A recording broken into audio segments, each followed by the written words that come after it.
I think we're live. Hey, everyone. Hey, Waylon. Hello, Jess. Hi. Hi, everyone who's here. My name is Jessica. I'm here with Waylon Lewis. I'm going to introduce him in a moment, but just want to make sure you know where you are. We're here with the award-winning founder of Elephant Journal right here, and we're going to be taking your questions today. This is AWA, Ask Waylon Anything. So please get your pen and paper ready, ask questions, put them down here. There's an Ask a Question place, or you can put them over into the chat over here. I think I'm going the right direction with Waylon while he's fixing my chat's over there, but over here, wherever you are. So ask away. We're going to be talking a little bit today about mindful communication, right livelihood, saving the world through words, and how to make a living doing so. So if that's what you've signed up for, you are in the right place. And we're going to be hanging out here together with Waylon. I want to introduce him and just thank you, Waylon, for taking the time to be here and to connect. We've got a great, amazing, over 250 people, I think, here with us today from all over the world.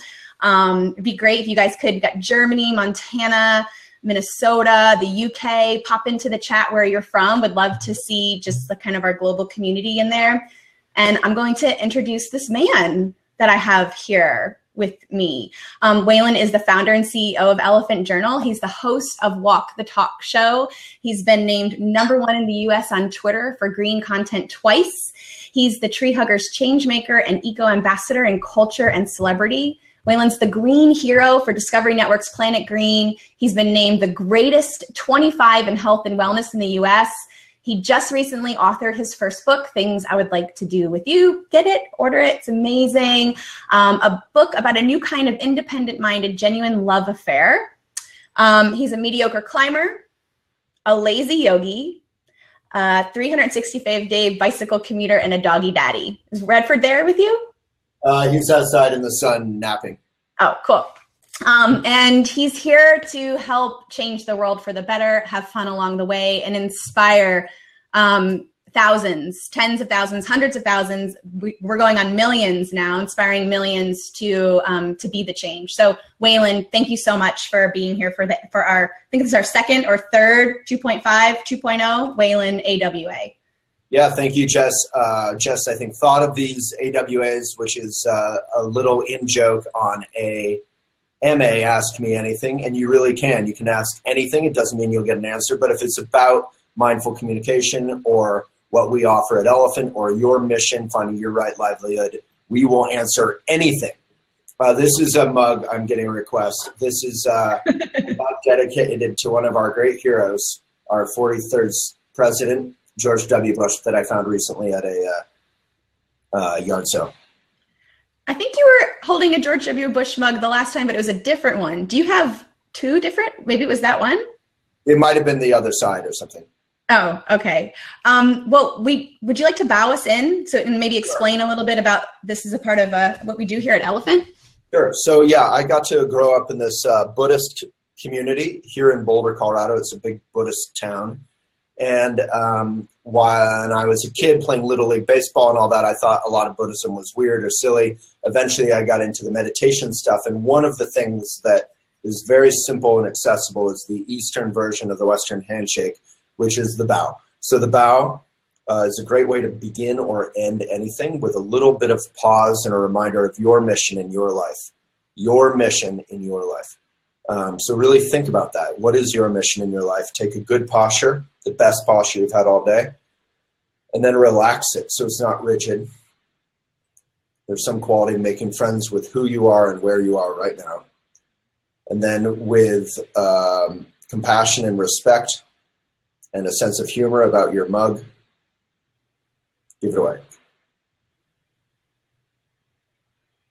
Yeah, I mean, we don't need to get into politics, but I am, this is making fun of myself. If anything, I am not a big George W. Bush fan. If you are, all respect to you.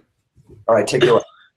Sure. So like we said, we're talking about how to save the world with words and make a living doing so. And we're going to get to know Waylon. I see some people asking questions. We have some amazing, really wonderful questions down here in the queue. So put your questions there. We're adding them so we can keep asking, keep Waylon going. We want to sort of start this with a bit of a speed round so we can ask Waylon anything we want. So you don't have to ask him something pertaining to mindfulness or right livelihood or anything. You can ask him anything you want. I've got some ones to get started. Pop them over here in the chat, write them on Facebook. Hey, Facebook, happy to see you guys here too. And we're going to begin. Are you ready, Waylon? I am as ready as I will be. And really ask anything. I love what Jess said. Ask. It can be rude. It can be happy. It can be personal. It can be about your path. I mean, the main focus here is how do you find right livelihood, making money, doing something that you love and doing something that is of genuine benefit. But anything goes. All right, go for it. Okay, here we go. What's the first thing you did this morning when you woke up?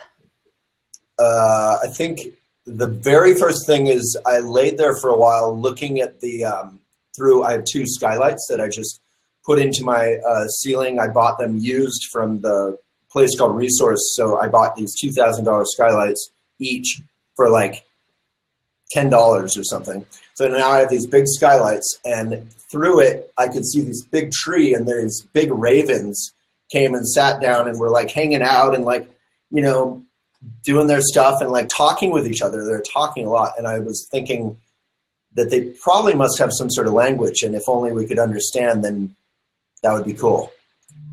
And then I started thinking about why people never seem to hunt crows or ravens or whatever. Maybe they were just small enough that it wasn't really worth it. They were hard to, you know, I started getting anthropological, I guess. And then I got up and I stretched. Philip says we're not supposed to quote the ravens. All right. What's your favorite place on Earth? My favorite place on Earth? On Earth, on the planet Earth. Wow. Well, I have spent a lot of quality time with my laptop, not traveling. So I would say one of my very favorite places on Earth, I did a video on it, if you search, is Windhorse Farm in Nova Scotia, Canada, because it's an event place. Everything is, so they have huge events all the time, mindfulness kind of stuff, corporate retreats, whatever. So they have weddings. Friends of mine have been married there. And they have horses. It's a huge farm. Everything is beautiful. Everything is sustainable. The horses are these huge draft horses, and they sustainably log the forest, meaning they don't hurt the forest at all. They make the forest richer and stronger, all the paths. If you step on a path, it goes up and down because it's all roots and needles and stuff. And the trees need that so their roots can go underneath the path. Otherwise, paths can actually really hurt forests. And the whole place is just mindful and beautiful and aesthetically beautiful and thoroughly sustainable and profitable. And having all of that happen in one place in a very simple way, it's like any Vermont farm, basically, is made me so happy. That's awesome. Joanna's and I did a video on it, and the only downside in the chat, the video. What's that? Your video is already in the chat. We've already got it up. So and the only downside, if you watch that video, is you'll see I am like covered in stuff because the mosquitoes are so insane that day. All right, we got some good questions from folks in the chat. So how do you prepare your coffee in the morning? Sorry, I'm just responding to Vermont lady. I actually don't have coffee right now, but I highly recommend Kicking Horse coffee. Comes in a tin, which I then use to store my rice or my oatmeal or whatever, or you can recycle it. Avoid plastic for your coffee buying. And then Kicking Horse is, you can get the green one. And dark coffee is dark roast is so beautiful and wonderful. And people are the whole bright, acidic, bitter, whatever, people know what I'm talking about, who know more about coffee than I do, is so overrated. The hipster coffee is so bitter that if you actually drink an Americano without milk, or hippie milk as I call it, I'm vegan, it's so bitter you can't even taste it. So get some dark and make it, and then I boil it in, one of those European style stainless steel things. Cool. All right. We've got some other great questions here. How do you practice mindfulness at a very negative workplace? Well, that's what mindfulness is for. So there's no problem there. Mindfulness is not for, if you go work in heaven with God and St. Peter and everyone's nice, mindfulness is probably just in the air and you almost don't need it, everything, right? But mindfulness or meditation is called practice, meditation practice, because it's practice for everyday life. So if you're in a tough situation with a jerk boss or, you know, sexual harassment is on my mind right now. We've been blogging about it, obviously, for years, but particularly right now. If you're in a nasty environment where people gossip or, you know, stab people in the back or whatever, that is what mindfulness is for. So meditate, take a good posture. Every morning practice for at least 5 minutes. Bow to yourself. Offer your meditation practice to the world.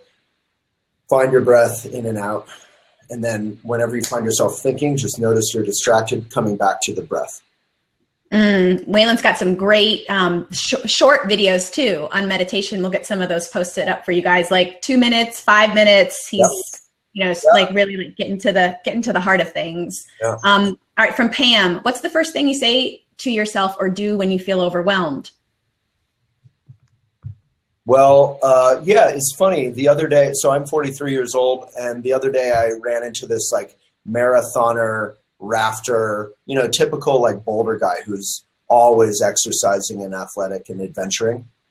And he genuinely said, I definitely feel like I look 43, but he said, wow, what's your secret? What are you doing? And I just said, I manage stress.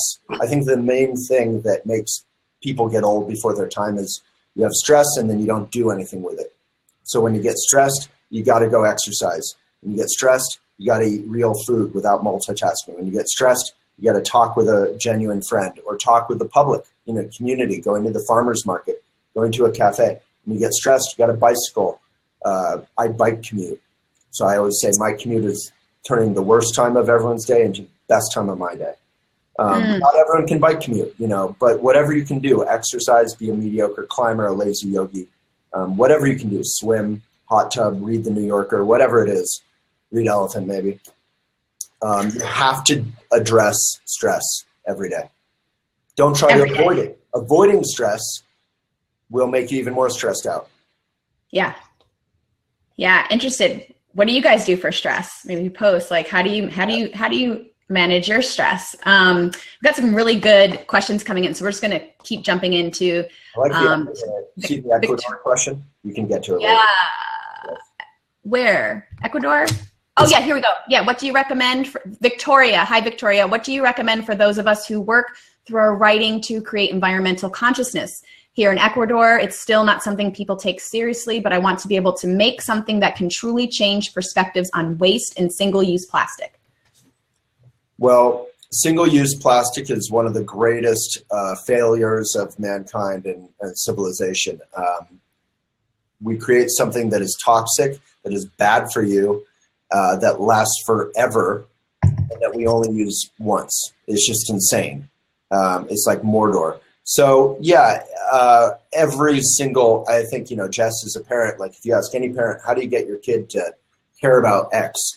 They would say, I will cajole, I will beg, I will plead, I will bully, I will charm, like every toolkit. So write about plastic in every different way and just keep it personal and genuine. Obviously not real bullying, but like there has to be some sense of being clear with people about that it sucks sometimes. I really like the personal angle. So I always talk about how plastic is awful for you. If you're drinking a to-go cup and it's lined with plastic and you're putting a hot liquid in it and pouring that into yourself, that is awful for you. If you're eating food out of cans, those cans, you know, like beans or soup or whatever, those cans are lined with 18 different kinds of toxic plastic. If your plumbing has PVC pipes, PVC, no on vinyl, and that's final, polyvinyl chloride, it's awful for you. So you just have to get really detailed and genuine and start looking at stuff. And it's not just plastic, it's like every couch and chair that's modern or every fiberglass insulated wall, drywall has formaldehyde, has Plywood has formaldehyde. Wafer board has formaldehyde. All these things have toxic glues in them. So, but being negative isn't enough. You also have to be positive and inspiring. What else can you do? But all of it is useful. So I know maybe that's not helpful, but honestly, I find doing every different, it's sort of like you wouldn't say to a musician, which note do you use? You would say you use the whole range. Yeah, I mean, Rasha asks, how do you master living in a toxic, hurtful home? Or we could even say hurtful home or hurtful environment, considering that moving out of the home or moving off of planet Earth isn't actually an option. So what's the relationship we have with these things that maybe we can't control? Well, Rasha's question sounds maybe more like you're talking about the people there. We have many articles on working with toxic family members and such on Elephant from people who know far more than me. I've been blessed not to really have that situation, but we all work with toxic. I don't like the word toxic personally in terms of humans. I think we all can be kind of toxic, but we all work with challenging people, and Tonglen, which is on Elephant, is incredibly helpful. Because it directly transmutes obstacle into empathy. Way to go, Waylon. You definitely saw a little deeper into that question than I did. I was still thinking about the planet. That's a good job. Okay, Cynthia asks, is there a place for imagination in mindful writing? What does that look like? Sure. I mean, I think anyone who's read fiction knows the joy of fiction.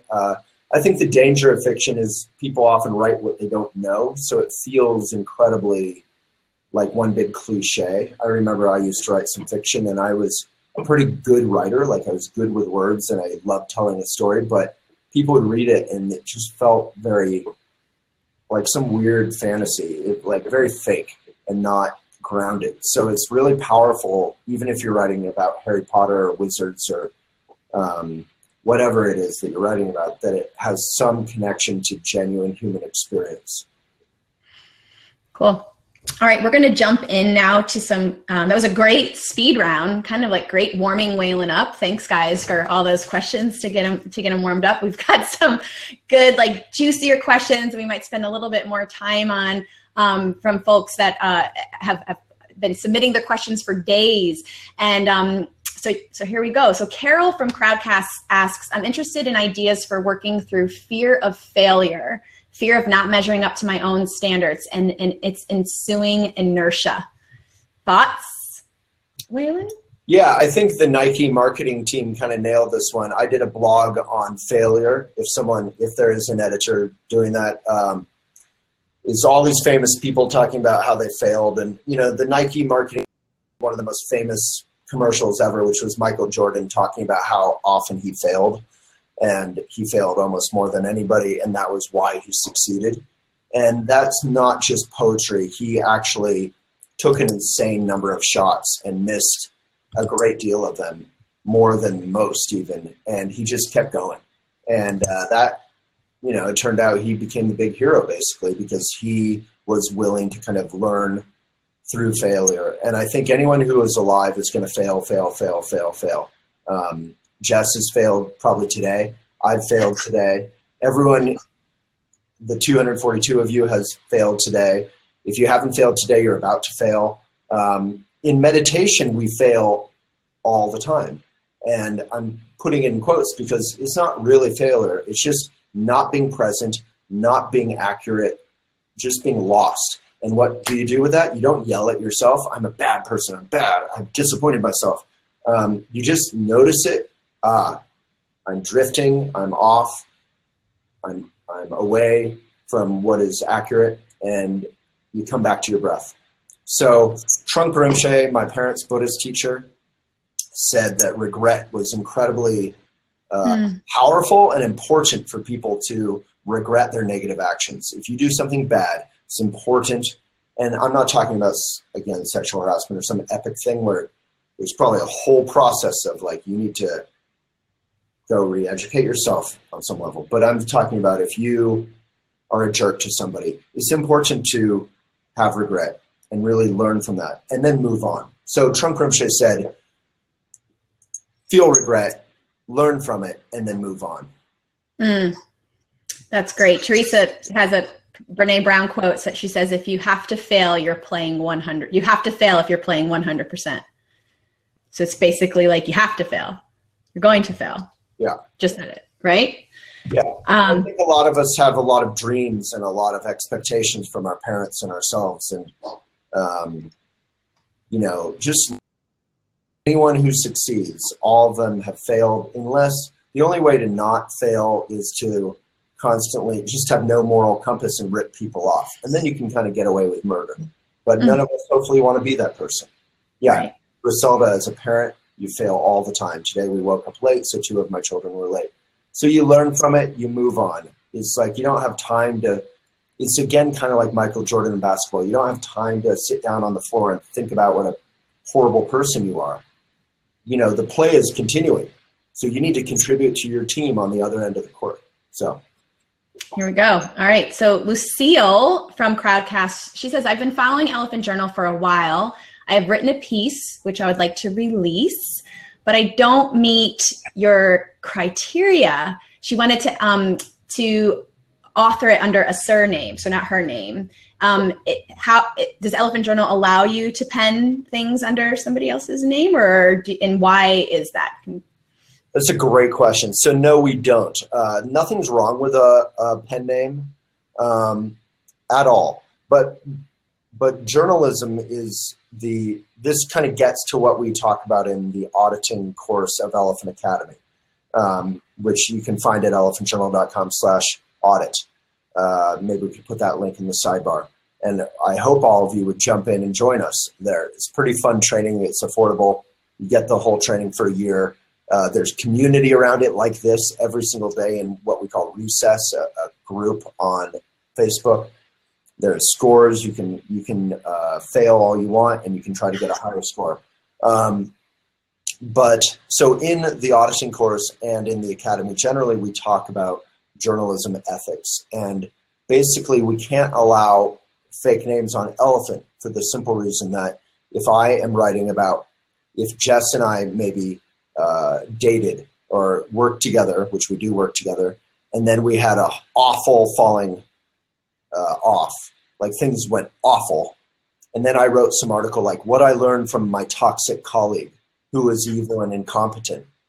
And everyone who read it, who knew me, but I didn't want to put my name on it. Then I could just kind of besmirch her, and I wouldn't necessarily have to be loyal to the truth. I could just make a great story out of it. I have to be willing to be accountable for what I say and to put my name behind anything I might be saying about my ex-girlfriend or my ex-colleague. And so do you. In your own work and in a book, in poetry, pen names are wonderful and fine. But in terms of journalism, you have to be willing to put your name on it. So it's a difficult thing for us. We have had very powerful stories sent to us by people who were unwilling to put their name on it, and we have to say no. So it's not that you did anything wrong. We just can't go forward without people being willing to put their name and their reputation on the chopping block if they're saying things about other people. Yeah, I hear that. I just want to I want to insert, you talked a little bit about the academy, about the auditing program before you answered this question. So just to let you guys know, we have this amazing academy, Elephant Academy, where you can join. When you join the auditing program, you have access to the materials for an entire year. It's tons of videos from Waylon. He's active in the Facebook group. You can work at your own pace. There's social media, writing, journalism ethics, and editing. And you get, I think it's something like 1,500 hours of material. And it's really incredible. So we have this auditing program. We also have an apprenticeship program that's more of a live kind of, it's a 3-month, it's much faster paced.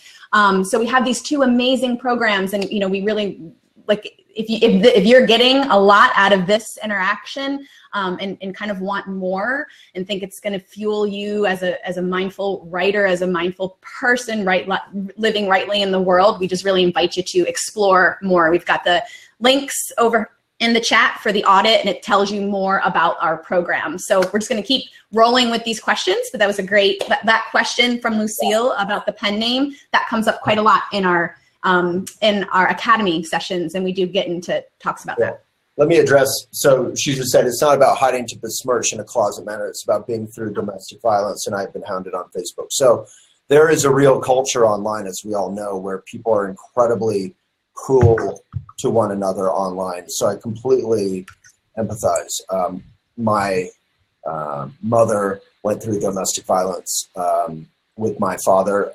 It's one of my most passionate areas, and it's serious. But again, you have to understand that legally, in terms of libel, slander, in terms of journalism ethics, we cannot have anyone talk about going through domestic violence even with someone else who could be identified if you were to share that anonymous article on your Facebook page or something without putting the name behind it. So once we have any kind of evidence or proof with the police or whatever, then we can go forward.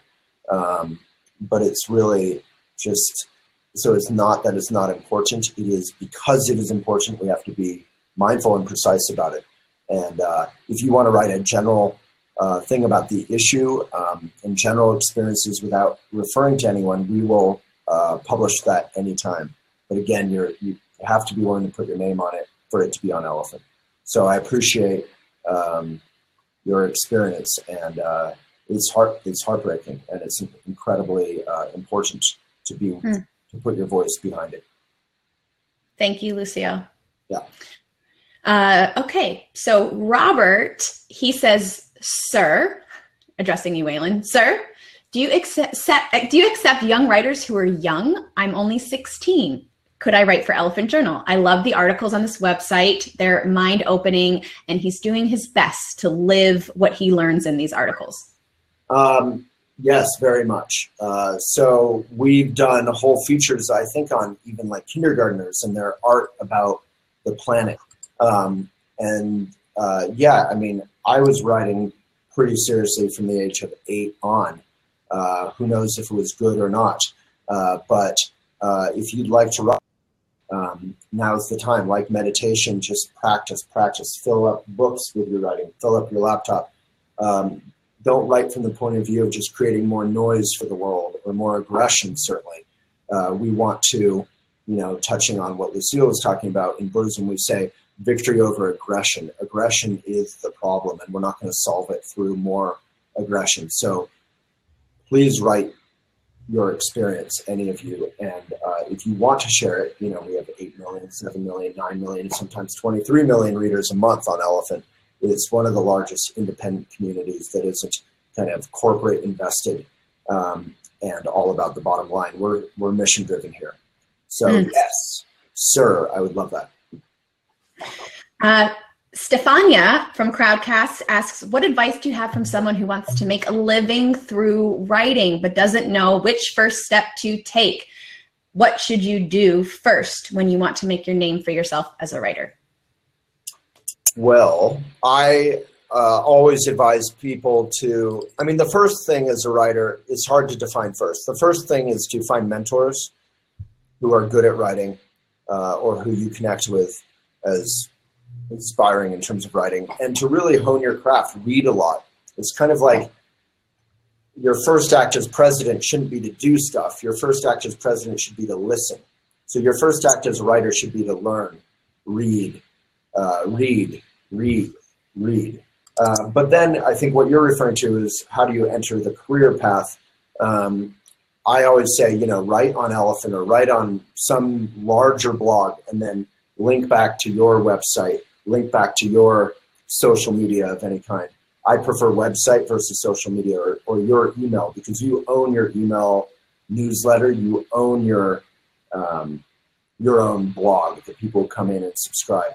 So write for something big and then use that to bring people back in. So a lot of our best writers will do that. They sell their books, they get thousands of newsletter subscribers or more Instagram fans or whatever through blogging on Elephant. So you don't have to do it on Elephant. This isn't a big commercial. You can do it anywhere you want. But Elephant is one of the larger sites that has editors who actually edit. We don't just stamp your stuff and put it up. So you'll get to learn with our editors. And then, once you have a big enough email newsletter following, Instagram following, website, once you have enough traction, like me, I wrote a book. I didn't go through a publisher. I had the best-selling book in the last 2 years in Boulder, Colorado, and it sold all over the world and the U.S., and it's made a lot of money, sadly for Elephant, but not myself, but it's been a very successful book, and I was able to do it very eco without going through conventional distribution or having a plastic cover and all that stuff. So you can start marketing your own stuff through your Instagram, through your newsletter, through your own website once you build up that following. So build up your following. And I would do it by writing for Elephant or some other site that you connect with. Amy, I see your question. I'm an editor, copywriting. Is there a place that I can serve on Elephant? Yeah, you can always apply at elephantjournal.com/jobs. We often will hire people out of the Auditing and Academy course. So check out elephantjournal.com/audit, because that's a way for us to get to know you and you to get to know us.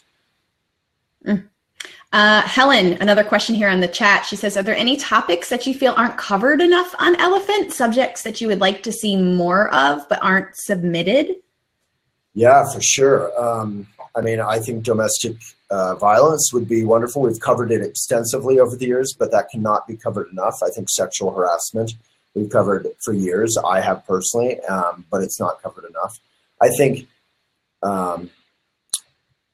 environmentalism is a hard topic for a lot of people to cover because a lot of people don't want to read about it. It's such a bummer often. So finding accessible, fun ways. I became an environmentalist as a kid because of this book.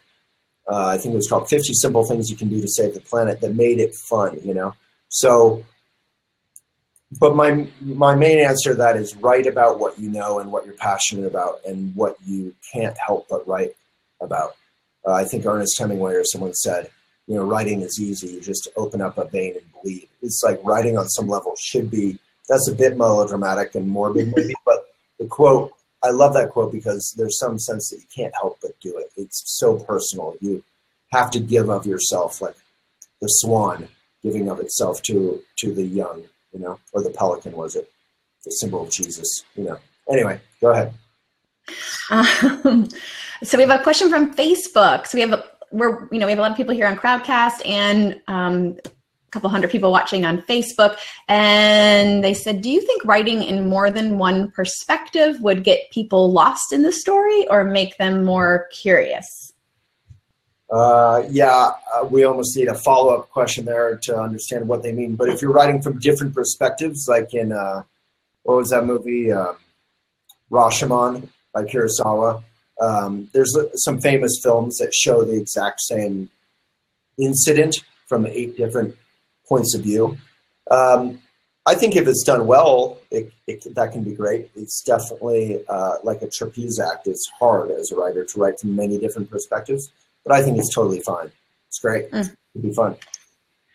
Got so many great writing questions. So we have a technology question here. So switch gears a little bit. This is Mayma from Crowdcast. Technology can bring so many people together, but it can also silo with so many software products, startups, etc. What are your thoughts about how to best tackle and navigate this information age? Well, that's a big question. But in terms of the siloization, meaning like everyone just agrees with everyone, you agree with everyone on your Facebook page, you agree with everyone in your community, you can be pro-Trump or anti-Trump safely because everyone in your social media circle agrees with you. I think that's obviously sad. Elephant's mission is to talk about anything that helps you to give a good life, to live a good life that's also good for yourself and good for the planet, beyond the choir to all those who might give a care. So the beyond the choir is vital. Talking to the choir is great. Inspiring people who care is great. Re-inspiring them. Those are the people who are going to be, that great quote about small communities are the ones who can change the world. They're the only ones you ever have, by Margaret Mead. Whatever the exact quote is. But beyond the choir is vital. So get out of your silo, and it forces you to remember how to be polite. Like if you're talking with people who you disagree with, you got to do more than vilify them and say they're wrong and they're awful people. You have to actually talk to them. So last night, that I saw that happen on Facebook so I live here in Boulder, Colorado, and city council elections coming up, and there's a sort of anti-green, anti-environmental community. They're all very wealthy. They moved here relatively recently, and they're super irritated with Boulder, the city of Boulder. And then there's the sort of the city of Boulder and everyone who's been here forever, who is like pretty progressive and Portlandia-ish and weird and wants everything to be eco. And they've managed to create a really strong business environment through making Boulder a place where people want to live. So it's not either or.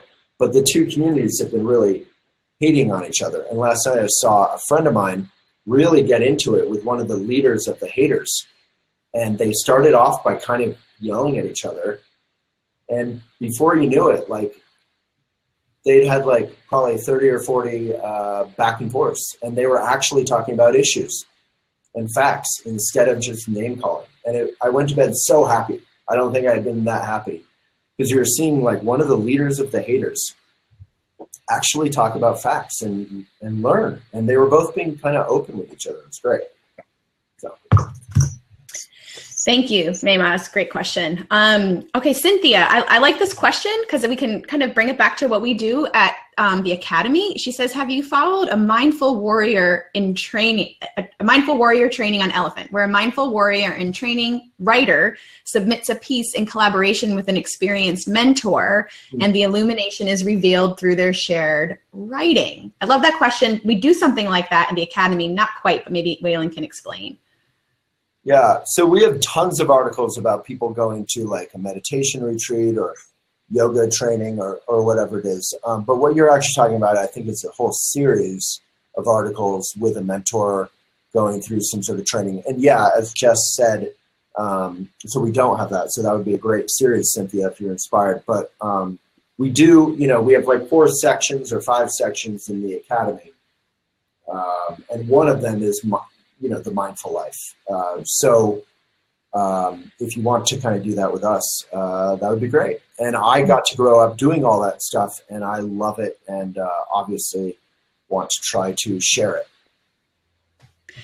Yeah, and Cynthia, just a series, yes. So, coming right for Elephant, and when you, I would say we could call our editors, sort of like mindful warriors, and our apprentices and auditors, warriors in training, and you get a lot of, probably not exactly what you're speaking of, but our writers in our programs get a lot of special attention from our editors, more so than if you were just submitting, kind of blindly, and they really walk you through the process. Also, just the community that is built through the Academy programs and just the feedback. We also have a peer-to-peer writing component to the apprenticeship program. So, if you're looking for kind of how to work with the community, work with mentors, get feedback from, from Waylon, those programs would be really, really interesting. And I think that this mindful warrior thing is really cool for us to bring back to our Academy team and have a conversation. I love how that was worded.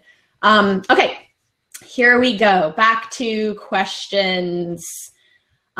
There's so much this is from Mayma again, great questions. There's so much negativity in American media. What do you do to unpack spaghetti brain? So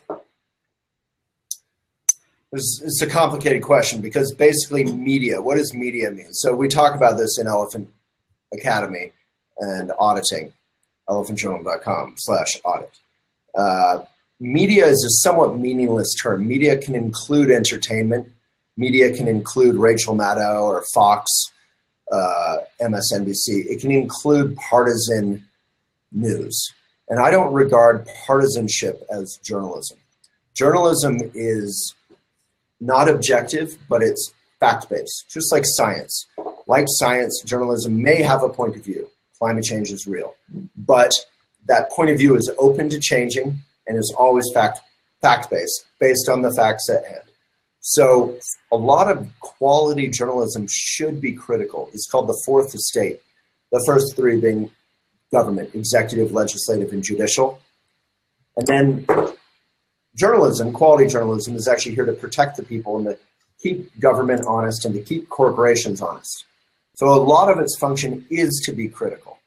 But critical isn't negativity. Critical is helpful. If if Jess says, hey, that was a great AWA, but Waylon,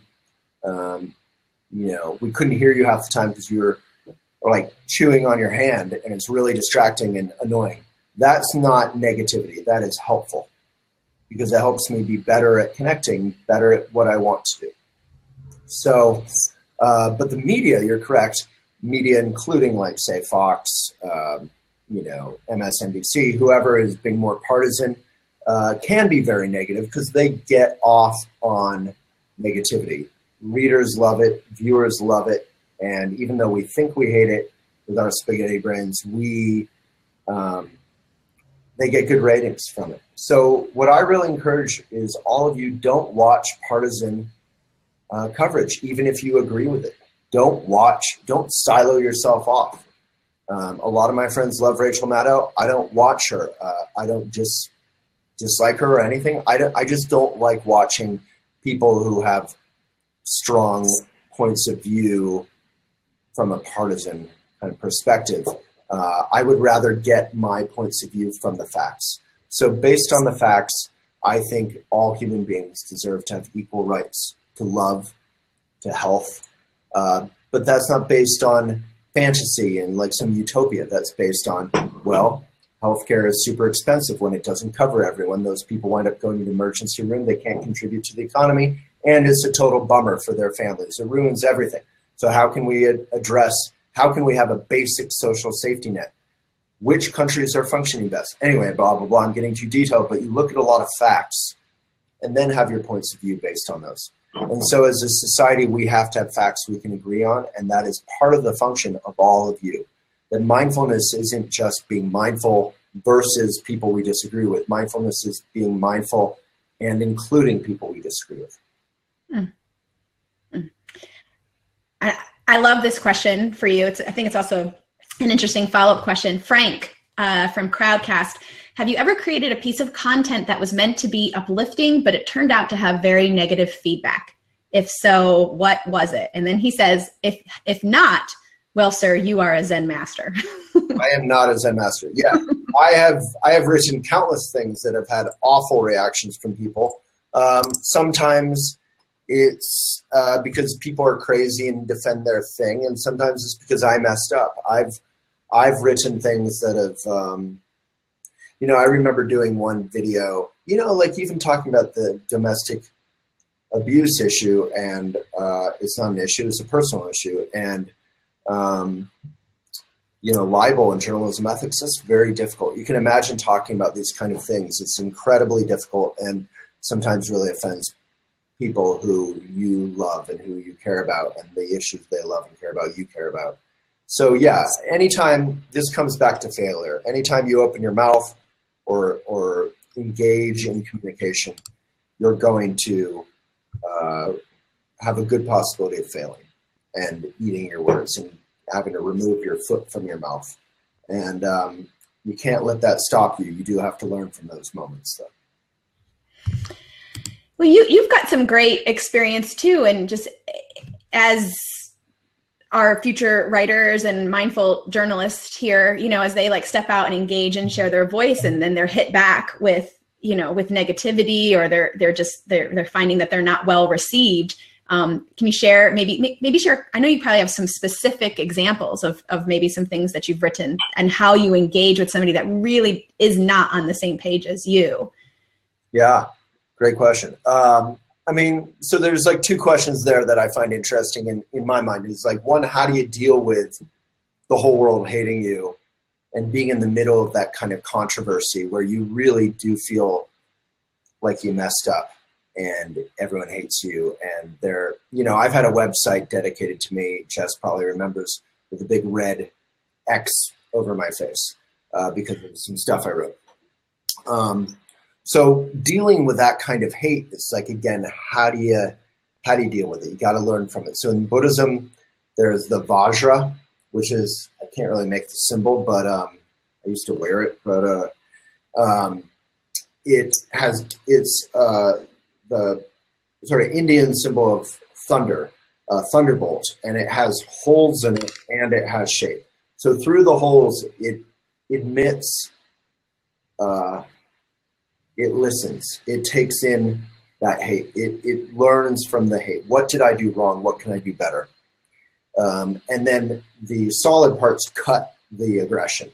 So that's kind of what you have to do. You have to like let go of people and their hate. But you do have to listen to what they're saying behind that. Usually there's a germ of truth in any criticism that's very helpful. And if you want to grow up as a human being and have a good life, you got to listen. But you also have to block just the like craziness. And, you know, go off and exercise, get outside, get offline, get off your phone, go to community, reconnect with being a human being.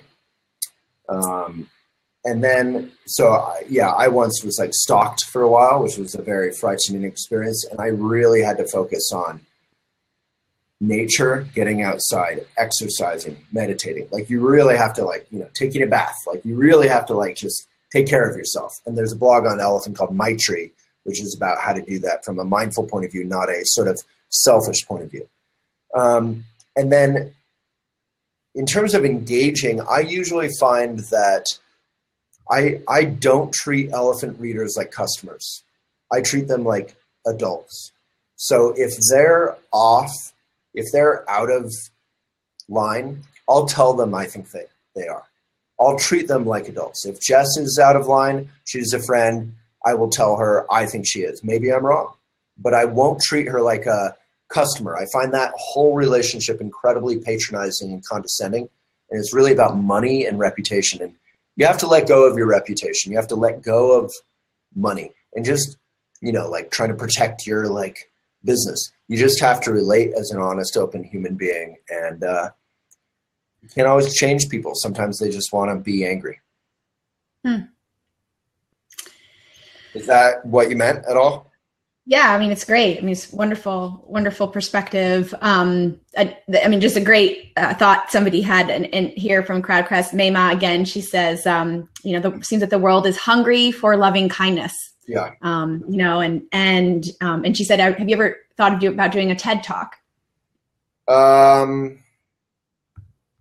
Yeah, I've been invited to do a TEDx talk here, which is not the same as a TED Talk. I don't think I would be necessarily eligible to do a TED Talk unless I was more self-promotional. I find that whole thing, I'm pretty not into the whole thing. Boulder's a very TED Talky kind of town. If you haven't done a TED Talk, if you go in any cafe in Boulder, 10 people have given a TEDx talk. So yeah, I mean, if there was something helpful that I could contribute, I would be honored to do so. But if it's just about promoting and putting on my resume, I don't know. I'm sort of older now, and I'm not as self-promotional as I used to. I used to be very, very into pitching Elephant, really, you know? And it wasn't about me, hopefully, but it was about Elephant. And even now, I'm not. I feel like we're big enough now that it's almost unseemly to do that. So yeah, I would give a TED Talk in a second if I could do something helpful, but I'm in no rush. The whole thing makes me kind of sick. There's a couple TED Talk satires making fun of TED Talks that I think I blogged on Elephant, and I love them. The whole thing needs to be made fun of more. Kelly, so guys, just to let you know, I think we're going about an hour with this. And so if you've got questions, if they're burning, you know, pop them in the chat, put them down here in the questions so we can get them in. Ask what Kelly from Crowdcast, she says, writing has been a pull for me for some time, though I don't have the education, background, or experience. Is it realistic for me to start writing without these things and have any success doing so? Oh, for sure, because you have a voice, and that's not like kindergarten stuff. Not everyone is going to be a good writer or a great writer, but you can be a genuine writer, and you can tell your experience, and that is a wonderful, valuable thing to do. So going through writing exercises like what my mom does. My mom is a longtime writing teacher. She does this in the academy and the audit course, elephantjournal.com/audit. If you want to join us, please, all of you should empower yourself to tell your own story. You know, to tell your own experience. It's cathartic, it's fun. As I like to say, writing is like dating. Risk, listening, present. I came up with that. But no, that's what Philip said. Yeah, for sure. And the number one step you need to do if you don't have the education, the experience, etc., is read. You know, my entire table, if you can see it right now, is covered in Sunday New York Times and books and magazines. Like, just surround yourself with good writing and read. You can do it. And I mean, just to kind of, you know, talk a little bit about the Academy again, and the program, and just the amount of kind of material that we sort of, I wouldn't say throw at you, but what we make available to our apprentices and our auditors. I mean, it is like having a table just full of amazing offerings to read and write, writing prompts, opportunity to connect with community and share your writing. You know, it's just sort of like, really, I would say that the program is like, if you're standing at the ledge, you know, and you need a little push, this program can has really launched lots of writing careers. You know, there's so many individuals that we could name that have, you know, kind of been in your place, Kelly, you know, where they're like, I'm not really sure, but I know I have a voice. And, you know, Elephant is this platform where not only do we train writers and mindful journalists in some fashion, but also gives you this platform to reach, you know, our millions and millions of readers. Okay, a couple more questions here on writing. Will there be Lillian, this is a great question. Will there be an opening for the Academy again sometime soon? Do you want to answer that, Waylon, or do you want me to? No, you go for it. So we have two different programs with the Academy. There's the auditing program, which enrollment is open all the time. So you can sign up anytime. You have complete access to all of the materials for a year. It's super affordable. A lot of our auditors actually go from auditing into the apprentice, which is the live program where we have 4 sessions a year. And so right now the auditing is open. The next apprentice program will begin in December, I believe, our winter apprenticeship program, and we are going to be reaching out to you guys and letting you know when those applications are available. If you're like super like, please let me know, you know, put email academy@elephantjournal.com and let us know that you want to be on the list for the apprenticeship when we open the doors. The apprenticeship for winter sounds great. Yay, Tiffany, we would love to have you. Yeah, that the apprenticeship, just to speak a little bit to that, is a little bit more of this format. As far as every single week, there's this live hour with Waylon on the different topics of the pillars of the program, which are social media,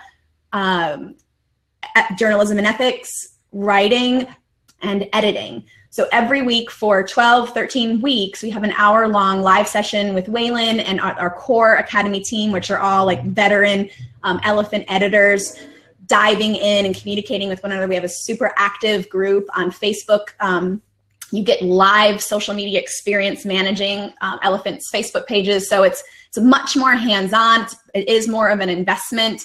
And then the auditing is if you're a little bit more self-paced, want to go at your own flow and, you know, kind of take your time with the material. But essentially, you're getting the same materials, just the apprenticeship is a lot more hands-on. Anything else, Waylon, you'd add to that? I think you nailed it. I think to Frank's question, so who's the ideal candidate for the apprenticeship? It's really anyone who wants to find their right livelihood, meaning kind of do their dream work and be able to make money doing so. Where if you can use social media or good writing skills or good editing is one of the most profound and fastest ways to become a better writer.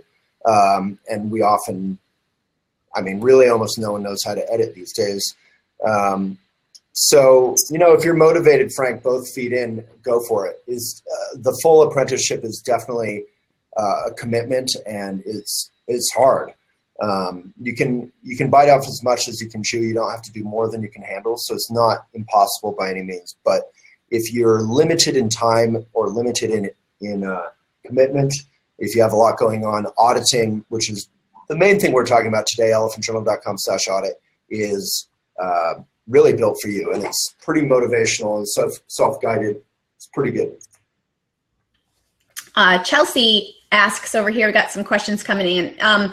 Advice for writing to promote products or services that do not align with one's own voice. Yeah. A creative copywriter for a radio production. We need an ad for a chicken factory. Yeah, great. So Chelsea, I just actually did a training on this. So the number one way so there's always this intersection between editorial and writers and sales folks and marketeers And you have to be able to write something genuine.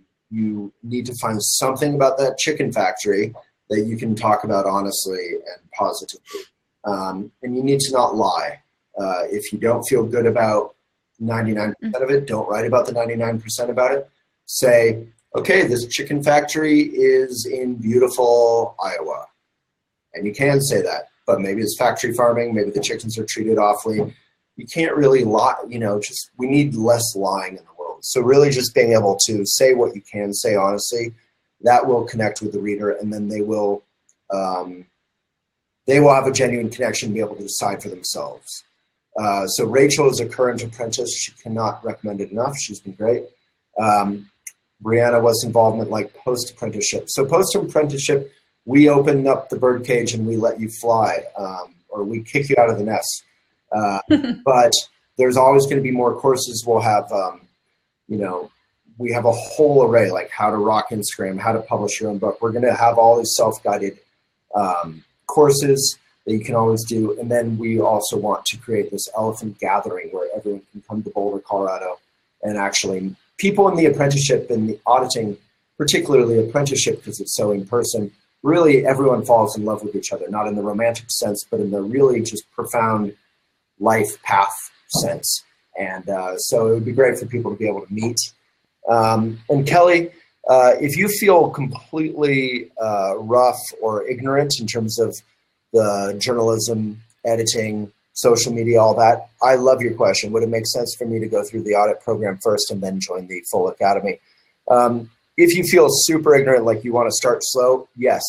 I think doing auditing and then doing academy, and you'll get a discount on the full academy if you audit first. But it would be a lot of repeated material, but that might be helpful. We sometimes learn through repetition. If, however, you feel relatively savvy and skilled, I would not do both. I would just do whichever one you feel more suited for time-wise.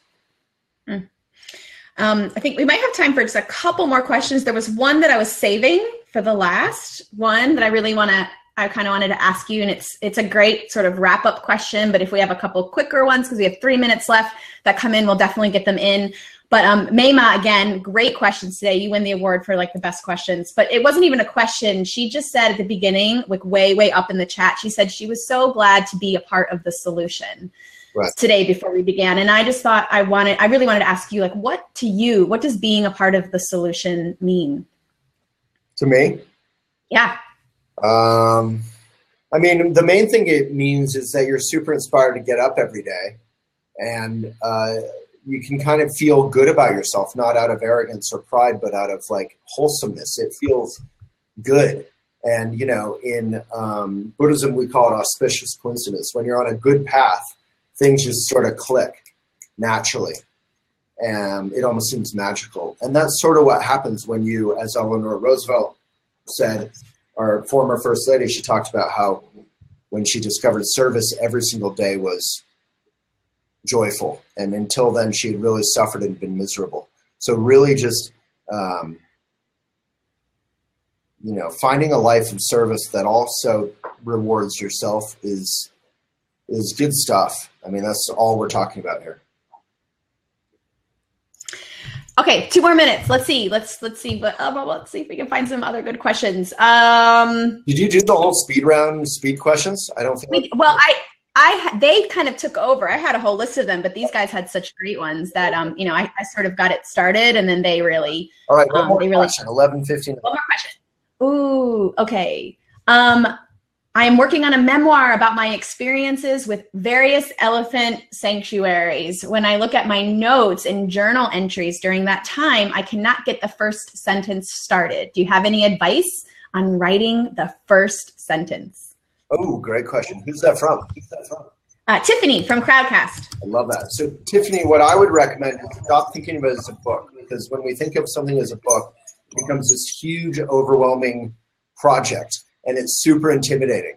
It's sort of like if you instead of just being on a nice date and having some witty repartee, you think in your mind, I have one sentence with which to show everything of who I am and have this person love me, or everything will go to hell. So you just have to kind of relax and just write one chapter, one paragraph. This is where, so when I wrote my book, which is not around, but I serialized it chapter by chapter, a la Charles Dickens, who would serialize it in newspaper in Elephant. And it really helped me to write one chapter at a time, share it with the readers, get feedback. And you can do that on Elephant. You retain rights to publish all your chapters in the book. And we just have use rights, meaning we can keep what we edit and put up. So I really recommend serialization. So break it down. You know, this is what anyone would say to you. If you're like, how do I hit a grand slam if I only have one pitch? They would say, relax, break it down, go over your good swing. You'll get a grand slam eventually, but don't count on it your first sentence. So I just started a new book a few days ago, and I wrote a page, and it had all the content was exactly what I wanted, but it just didn't feel good. It didn't feel right, and I just dump it. You just keep trying. It's practice. Everyone, great questions today. This was amazing. Really. Let's all thank Jess. If you feel inspired in the comments, thank Jess. 246 folks. That's pretty incredible. Thank you. How many have Facebook? Interested knowing, Emily, if Emily's out there, how many people are tuning in on Facebook? And guys, if you're wanting to know like more about our academy, elephantjournal.com/audit to apply for the audit and get started today, elephantjournal.com/academy. You just want to, kind of get on our notifications list and be notified when we open the doors for our winter 2017 apprenticeship program. And Waylon, to you for just having such amazing, thoughtful, mindful, and genuine responses. I feel super inspired. Really, do you want to bow us out? 6,700 people watching on Facebook. That's amazing. It's awesome. All right. Thank you, everyone. Take a good posture. Best posture all day. And you can do this bow before and after a meal or a meeting. You don't have to make a big dramatic thing of it. Relax, find your breath, and with appreciation and humor, give it away.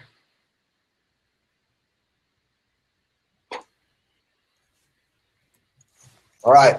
Thank you, everyone. Peace. Yeah, thank you, Philip. Thank you, Cynthia. Thank you, Tiffany. Thank you, Mema. Thank you, Jess.